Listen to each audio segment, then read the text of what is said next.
ಈ ಪ್ರಶ್ನೆ ನಿಮ್ಗೆ ಅಜಿತ್ ಸರ್ ನಮಸ್ಕಾರ. ನಾನೊಬ್ಬ ಸೋಷಿಯಲ್ ಮೀಡಿಯಾ ಇನ್ಫ್ಲೂಯೆನ್ಸರ್. ನಿಮ್ಮ ಪ್ರಕಾರ ರೀಲ್ಸ್ ಮಾಡುವನು ಅಜಿತ್ ಹನುಮಕ್ಕನವರು ಹಿಂದೂನಾ ಇಲ್ಲ ಜೈನ?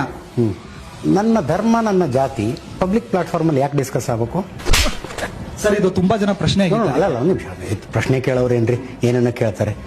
ನಾನು ಯಾಕೆ ಡಿಸ್ಕಸ್ ಆಗ್ಬೇಕು ಹೇಳಿ? ನನ್ನ ಧರ್ಮ ಮತ್ತು ನನ್ನ ಜಾತಿ ಯಾಕೆ ಪಬ್ಲಿಕ್ ಪ್ಲಾಟ್ಫಾರ್ಮ್ ಅಲ್ಲಿ ಡಿಸ್ಕಸ್ ಆಗಬೇಕು? ನಿನ್ಗಿದು ಬೇಕಿತ ಮಗನೇ ಅಲ್ವಾ?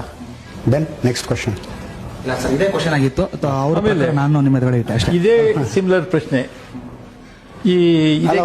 ಒಂದೇ ನಿಮಿಷ, ಅಂದ್ರೆ ನನ್ನ ಧರ್ಮ ಮತ್ತು ನನ್ನ ಜಾತಿ ಮ್ಯಾಟರ್ ಆಗುತ್ತೆ ಅನ್ನೋದ್ರೆ ಸಮೀರನ್ ಧರ್ಮ ಕೇಳಿದ್ರೆ ತಪ್ಪ?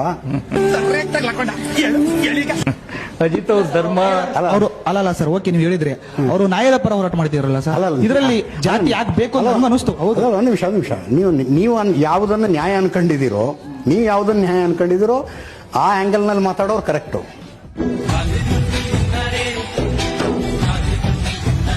ಈಗ ನಾನು ಹೇಳ್ತೀನಿ, 8,000 ಪುಟಗಳ ಡಾಕ್ಯುಮೆಂಟ್ ಇದೆ, ಓದ್ತೀರಾ ಕುತ್ಕೊಂಡು?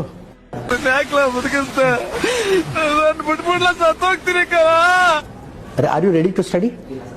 ಆಗಲ್ಲ. ಮತ್ತೆ ಯಾಕೆ ಅಭಿಪ್ರಾಯಗಳನ್ನು ಹೇಳ್ತೀರಿ? ನೋವು ಕೊಟ್ಬಿಟ್ರೆ ನಾನು ಅಷ್ಟು ಹಿಂಡ್ಬಿಟ್ರು, ನನಗೆ ಎಷ್ಟು ಹಿಂಡ್ಬೇಕೋ ಅಷ್ಟು ಹಿಂಡ್ಬಿಟ್ರು ನನ್ನ.